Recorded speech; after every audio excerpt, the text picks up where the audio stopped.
Welcome to Wanna Be Clutter-Free, formerly Wanna Be Minimalist, the podcast for busy families who are tired of the chaos, fed up with being overwhelmed, and ready to enjoy life again.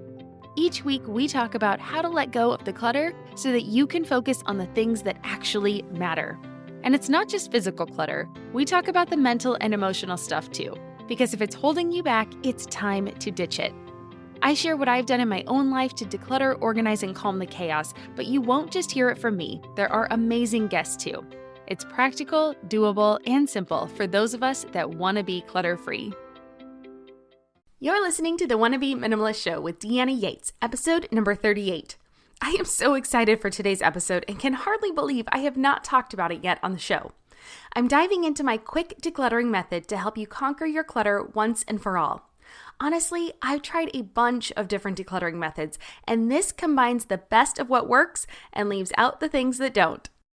Hey there, Wanna Be Minimalist friends. Welcome back to the show. As always, I'm your host, Deanna Yates, creator of littlegreenbow.com and the Wanna Be Minimalist podcast. In today's episode, I'm sharing my quick decluttering method with you. All it takes is 5 simple steps to turn your home into the one you have been dreaming about. I've tried the most popular methods of decluttering, and maybe some fringe ones too. That's what led me to creating the Quick Decluttering Method. Quick decluttering combines the best strategies from Konmari, the Cozy Minimalist, Swedish Death Cleaning, and just good old-fashioned functional decluttering, and it breaks them down into easy, bite-sized steps that can work for anyone, even if you're a mom at home with 2 little kids underfoot all day. I'll walk you through the exact 5 steps, and of course, it is an acronym, so it'll be easy to remember. My favorite part is that you can use the quick decluttering method on one room at a time or your whole house. This can be adjusted to get through all of your stuff in a weekend, or you can be more methodical and do it little by little. I generally gravitate toward that second part, but I know some of you are just fed up and want to get this done as quickly as possible. See what I did there? And don't worry, I created a free download because if you're like me, you finally get a minute to listen to podcasts when you're cooking or running errands, and there's no way you can remember all of this with everything else that you have going on. So follow along with this podcast and then download the free guide and come back when you're ready to put the steps into practice, and I'll be right by your side as you do it.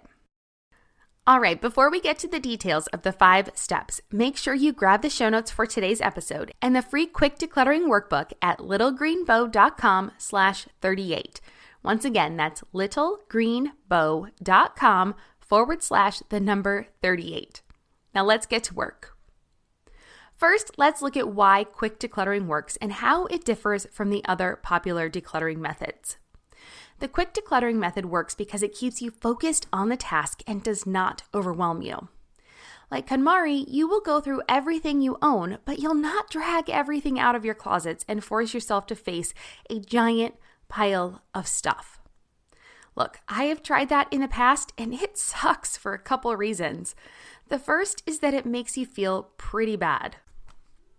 I know that Marie Kondo is trying to shock people into realizing just how much stuff they have, but I think deep down, most of us know that we have too much stuff.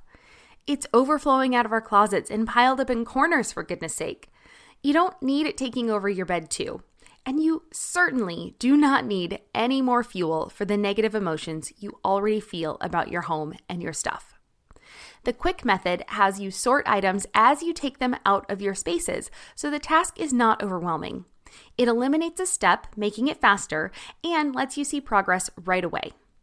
I love positive feedback, so this method works so much better for me.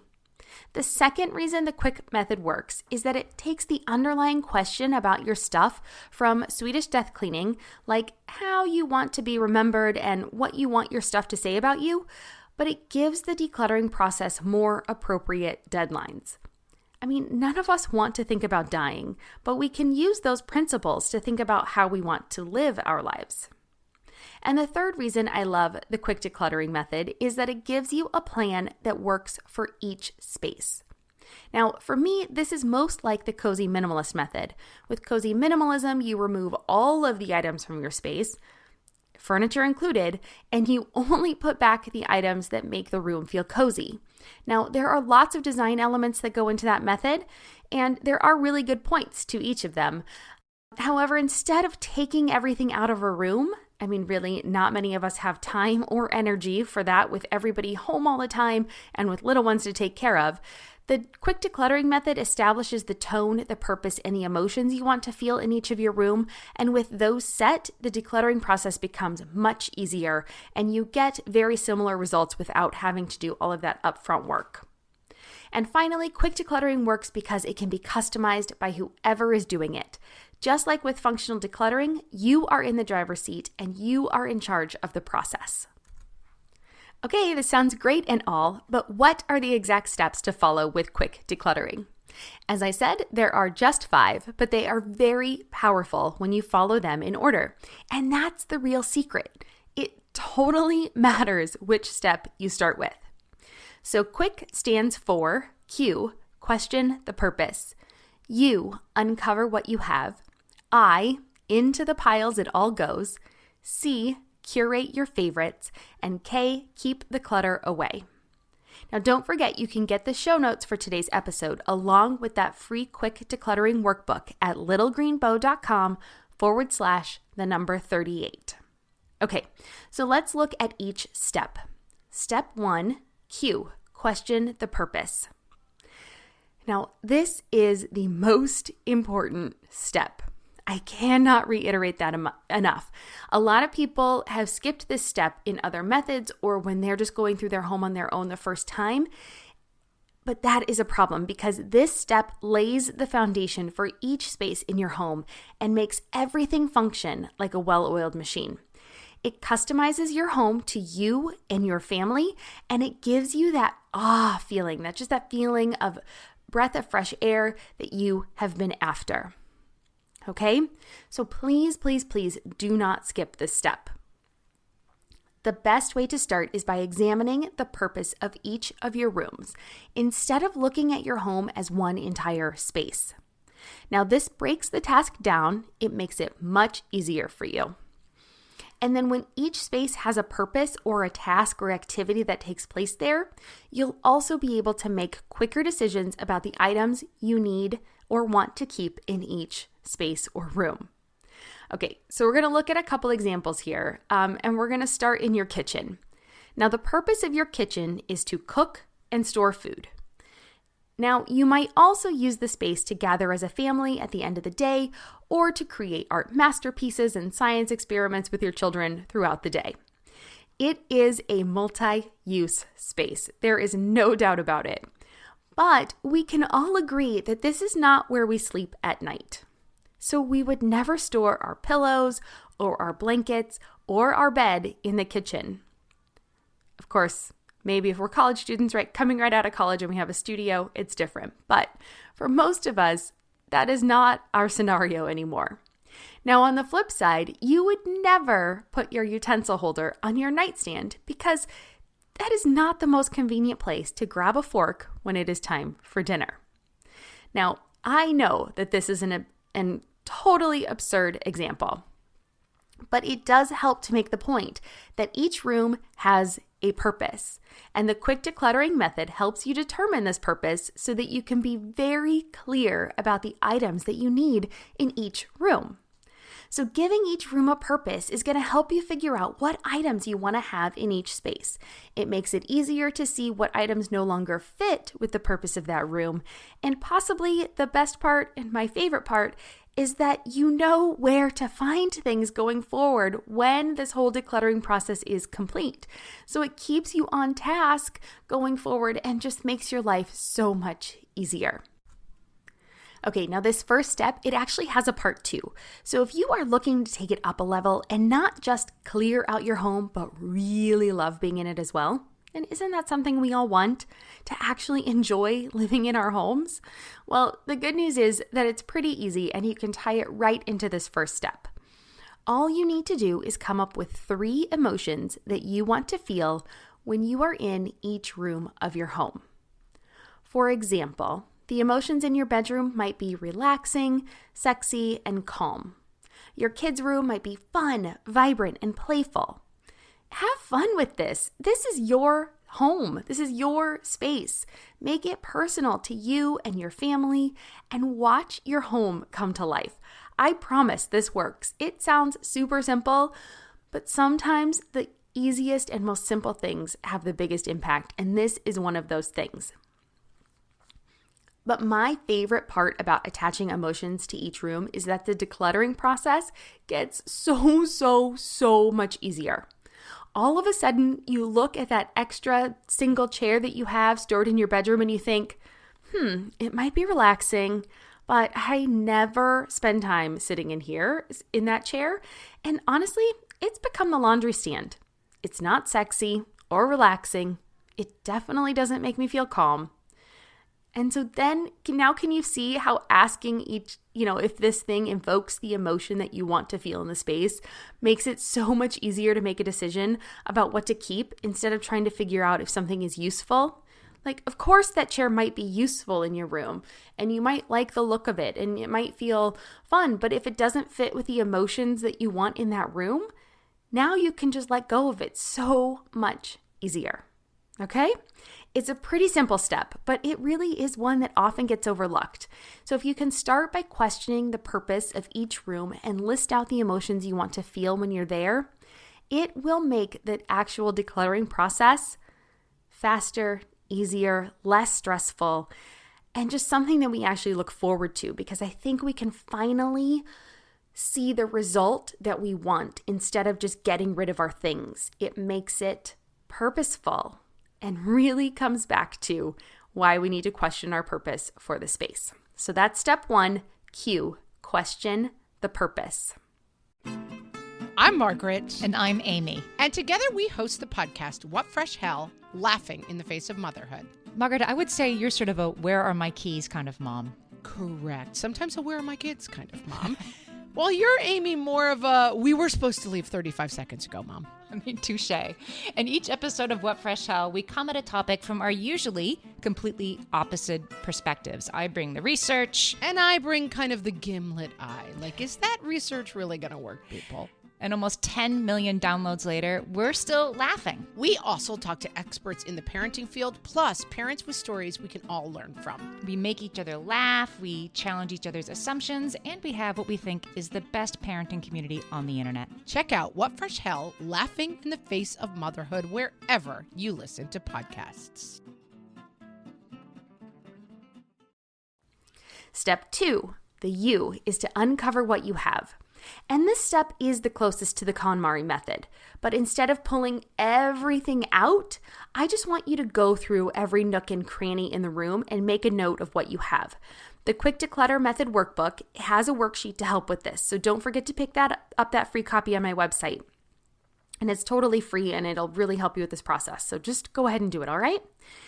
Now, for many of us, we just forget that what we have tucked away in each space. And this is what makes us run into all that trouble and why the clutter and the stress starts piling up. We don't even know what we have. Think about it this way. Maybe you've stored your tools in several different places in your home. I have been guilty of this in the past. Some were in the entry closet. The bigger ones were out in the garage. And then maybe you had a few screws and screwdrivers in your junk drawer so that you could get them quickly and easily. Or maybe you have some kid toys in the living room and you have some stored in their bedroom. And then during this process, as you're looking around in those nooks and crannies or just even by the side of your bed, you realize that you have some toys in your bedroom. Okay, I'm not going to lie. Having kid toys in my bedroom are not the emotions that I want to invoke in the space. So you can see why this could be a problem. But if you think about it, it's no wonder that you have a hard time finding what you need when you need it. It's hard enough to keep track of where things are when there's only one place to find them. But most of us have things scattered in lots of different places. There are some items here, there are some items there, and instead of being in just one location for you to remember, your head gets cluttered about having to keep them in different compartments and wonder where, okay, well, these little things are there and the big things are here and this is there and that is there, and it just gets confusing and overwhelming. And honestly, we just need to be real with ourselves and be okay with the reality that there is just too much going on in our lives. It is okay to simplify and give each of our things one place to belong. When our things do not have a place to belong, they are haphazardly placed around our home. That's how I used to do it, and how it still happens sometimes when life is super hectic. We'll get to giving things a place to go in step 4, but before we can create order, we need to know what we have. So in this step, look through your room and uncover what you have stored and the things you keep in each of these rooms. Now, this step does not take that much time, and after you've done a room or 2, you may start to combine this with step 3. But as you start, I recommend completing this process for one room at a time. For example, if you're decluttering your bedroom and find things that belong in the office, make a pile and take those items to the office, the room they belong in. You can declutter those things once you get to that room. In this case, it's the office. So this will keep you on task and help you see all of the things that you own when you finally get to the office to declutter it, okay? Does that make sense? I hope so. I feel like I might have confused that more. But on the other hand, if you've already decluttered your bedroom and then later you find something in a different room that belongs in your bedroom, you'll need to give it a permanent home or just declutter it.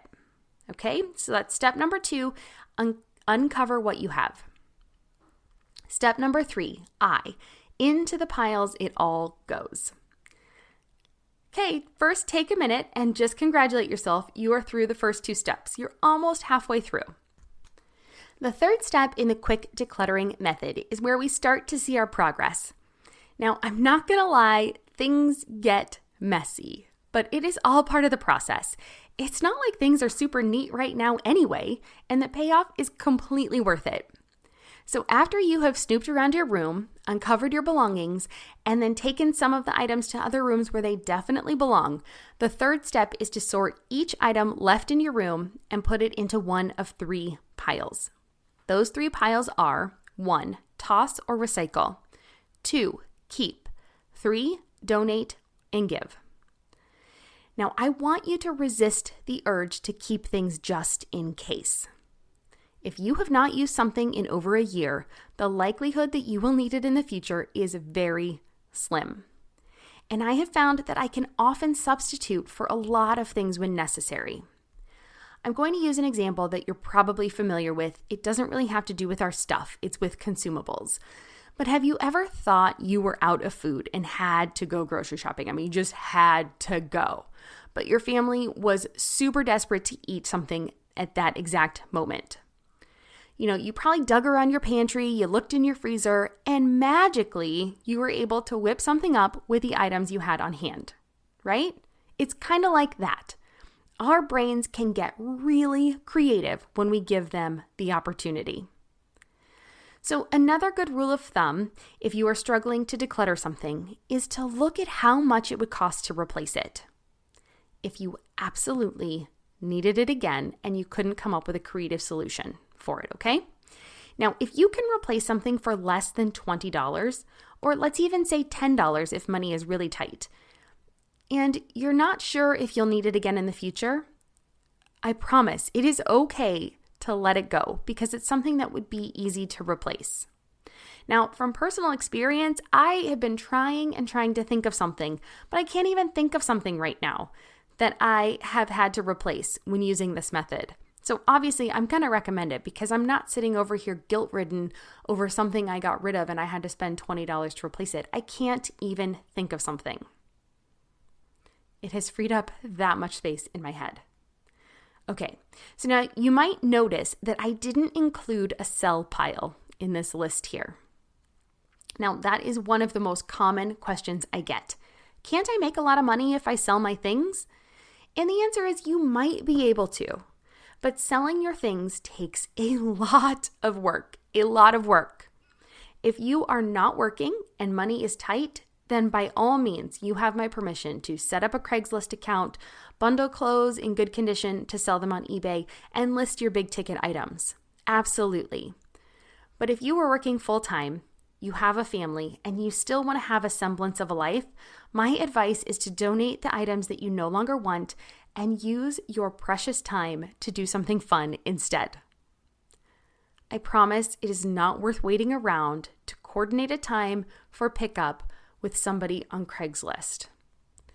I'm speaking from experience here, So trust me, you are most likely to make a very, very low hourly rate when selling your things. And even if you go that sell route, I definitely would donate anything worth less than $10 or set a number for you that makes sense. $10 is the absolute lowest I would go on selling something because it does take a lot of time and it's pretty stressful to sell your stuff and keep it all straight. So if you struggle to make a decision on an item, I want to give you a few questions that you can ask yourself to make a decision based on that piece. So the first is, do I actually use this item on a regular basis? Do I value this item, or is there another reason I'm holding on to it? Is this item in usable condition, or is it broken and worn beyond repair? Do I have duplicates of this item that I actually enjoy using more? Is there someone in my life who would love to have this item? Okay, so there are 5 questions you can ask yourself, and they really are helpful if you cannot make a decision on something. Now, this third step, it's a big step, but I do not want you to get hung up here. I want you to put on some good music, I want you to set a timer, and I want you to make decisions as quickly as possible. As you get more practice, I promise this process gets so much easier, and you can always revisit a space later as you get better at decluttering. It is more important just to get through this first pass than it is to get it perfect. Okay, so promise me that you will just set your sights on getting through putting things in these 3 piles. Make that decision quickly, rip off the Band-Aid, get through it, and I promise the results are worth it. Okay, step 4, C, curate your favorites. Now is when it starts to get fun. The 4th step of the quick decluttering method is to put the items from your keep pile back into your room. Now, the secret here is to use the purpose for the room and the emotions you want to feel in the space from step 1 to determine which of your favorites get to stay here and those that need to find a home elsewhere. I am not telling you that you have to throw your favorite things away or get rid of them, but if they do not correspond to the emotions or the purpose of the room, they need to go where they do fit. Okay? For example, if you want your bedroom to feel relaxing, serene, and sexy, maybe it is not the best place to keep your treadmill. Or if this is the only place in your home for your treadmill and you actually use it on a regular basis, consider how you can hide it or separate it from the rest of your space. Can you use curtains, a room divider, or rearrange the furniture so that the emotions you want to feel here shine through from the moment you open the door? Be honest with yourself and your family. This is your home, and what stays in it should be decided on by the people who live there. Make sure you only display the things you love or that your family loves. It really doesn't matter if it fits with the latest trend, as long as it makes the people in your home happy.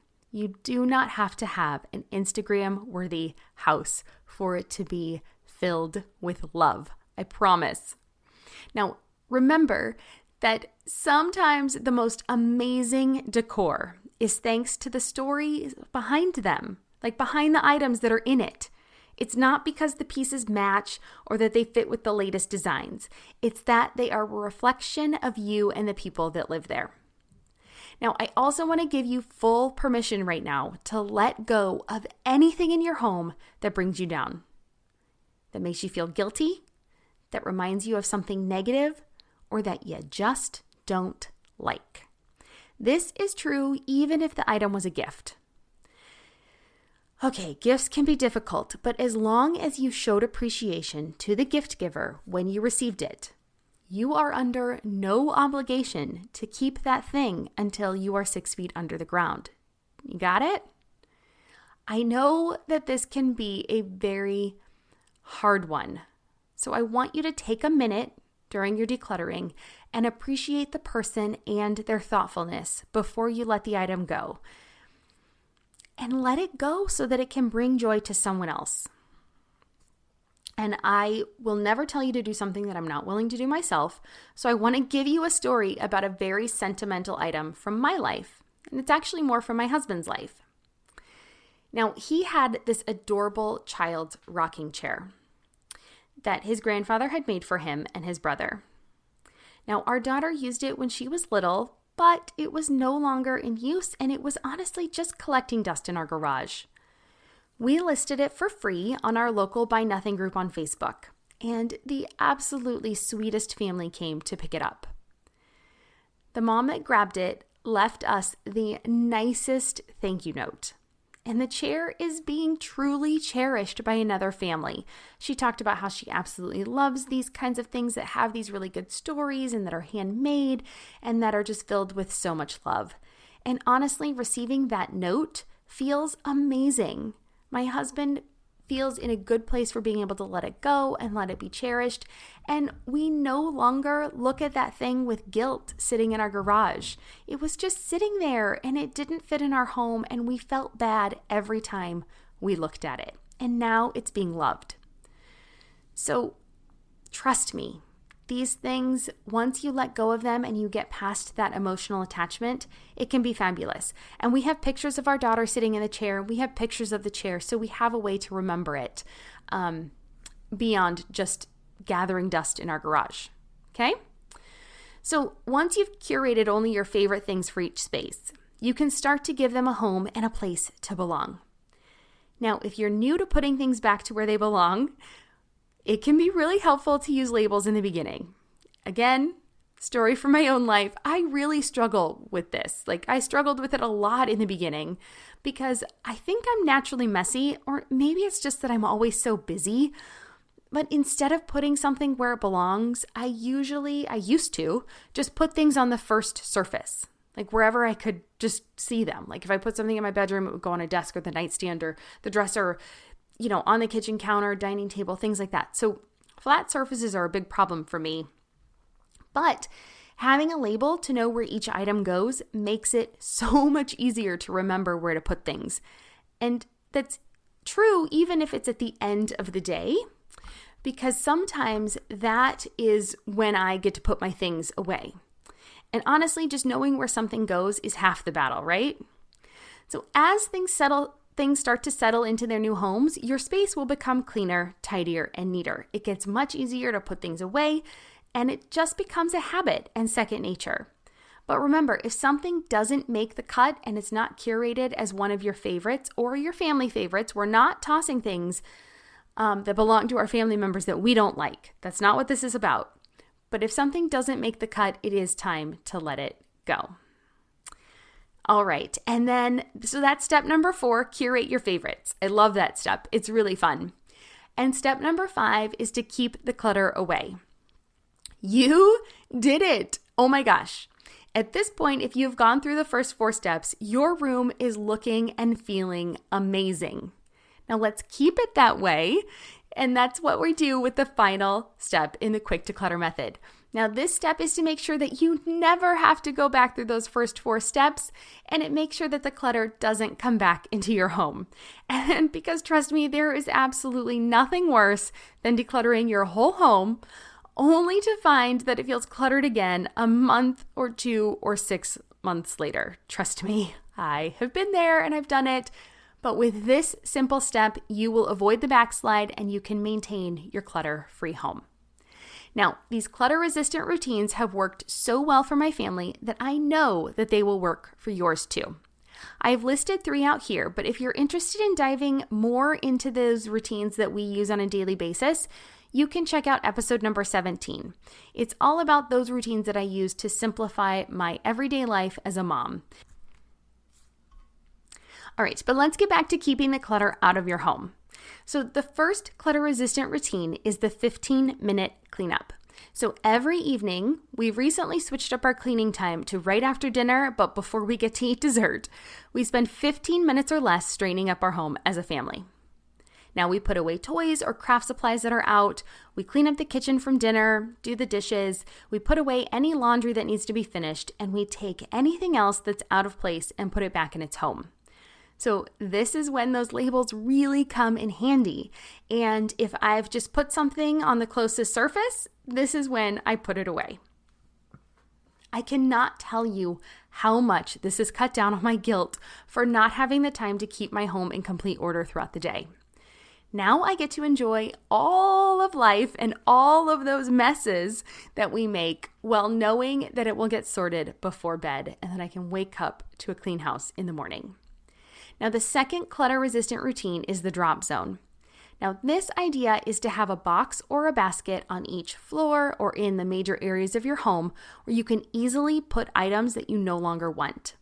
Now, regularly go through your closet, your bookshelf, your utensil drawer, craft supplies, or anything else, and you can do this just as you're using them on a daily basis, and you can ask yourself or your kids if they still use or want these things. And if the answer is no, don't even question it. Just pop it right in the drop zone, and then when that box or bin is full, you just take it all to the donation center. Now, I regularly ask my daughter about every 3 or 4 months about her things, and we make sure that we go through it at least once a year at Christmas. And this way we, can just get through those things without it being this giant task that looms over us and just feels really yucky, right? So one of the things we're about to do, though, is redecorate her room. So we're going to set up a desk for school because we're doing virtual school for the whole year. We've committed to that. And we're going to redecorate it in unicorns and rainbows just so that it's a more fun space for her. And guys, I am seriously looking forward to showing you these results. But getting that room to that level is going to take a big, declutter of the toys she has probably. Maybe not big. I wouldn't say big, but we're going to rearrange and reorganize and declutter some of those toys that are maybe a little bit more babyish as we move into this kind of bigger kid, school-aged kid phase. But doing this a little at a time, it makes this, if you can just make this stuff evaluation part of your routine, it never feels like that big dreaded chore. It's just part of the routine and it's easy peasy. And you just look at things as you finish them or as you go through them. And you can kind of say, oh, I don't actually use this. Or, oh my gosh, I didn't notice I had 2 can openers or bottle openers or something. And you can get rid of something. Or if a spatula's seen its, better days, you can get rid of it and get a new one. So that just makes it easier. It becomes part of your everyday process. And finally, the third clutter-resistant routine that I want to talk about today is the 2-minute rule. And this is if any task can be completed in 2 minutes or less, go ahead and do it instead of putting it off until later. And this includes things like putting dishes in the dishwasher or emptying the dishwasher and putting them away, sorting the mail, and then completing that load of laundry that we all tend to forget about or not want to do. If you skip doing these tasks, though, in the moment, they do start to add up and they become these big chores in your head. And before you know it, you're overwhelmed and you're stressed, and it just doesn't add to how we want to feel when we're at home. So just take the few seconds to complete them. 2 minutes is only 120 seconds, so we can do it. And just complete these tasks when we're in the moment. You will be surprised at how much you can get accomplished in just a few minutes. And even if it takes 3, nobody's sitting there with a stopwatch timing you to see how long something takes, but it will get done and it will just be off your list. And by incorporating these super simple clutter-resistant routines every day, your daily life will not change that much, but your home will remain clutter-free and the big things in life will be so much easier. So let's go ahead and recap the quick decluttering method. Quick stands for Q, question the purpose. U, uncover what you have. I, into the piles it all goes. C, curate your favorites. And K, keep the clutter away. There are just 5 simple steps, but they are very powerful. And when you follow them in order, it really makes a difference. So these are the exact steps that I use when I declutter, and they have been developed from years of trying the most popular decluttering methods out there. So what do you think? Are you ready to give the quick decluttering method a try? Which room will you declutter first? I would love to hear about it and cheer you on. Come on over to my free Wanna Be Minimalist group on Facebook, introduce yourself, and share your thoughts. I'm so excited to hear from you and help encourage you on your journey toward less stuff, more happiness, and an awesome life that you and your family deserve. The group on Facebook is totally free, and you can find us by clicking on the link in the show notes or by searching for Wannabe Minimalist on Facebook. I want to hear from you, and I want to meet you there, and I want to hear about your journey. And honestly, learning from all of you is one of my favorite things. And it's just such a really fun community. So come on over and join us.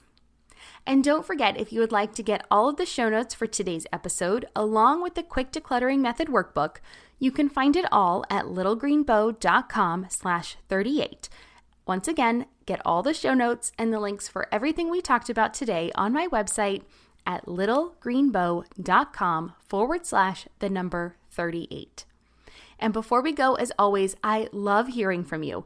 So if you have any questions about what we talked about today or any other topics you would like to see addressed, please reach out either via email at hello@littlegreenbow.com or on Facebook at facebook.com/littlegreenbow. You can also join my free Wannabe Minimalist group there, and that's where we deep dive into more topics to help you on your journey to minimalism, no matter what that looks like for you and your family. That just about wraps it up for this episode of the Wannabe Minimalist Show. Thank you so much for joining me today, and if you liked what you heard, it would absolutely make my day if you would leave a review on iTunes, and while you're there, please take a second to subscribe to be notified of new episodes. This helps others find the show too. Okay, last thing for today, be sure to join me next week for another guest episode. This time I will be talking to Sarah Bear from The Bare Necessities about how a big life change caused her to seek a more simplified and minimalistic life with her family. Plus, we talk about decluttering with kids. Always a hot topic. You won't want to miss it. See you next week.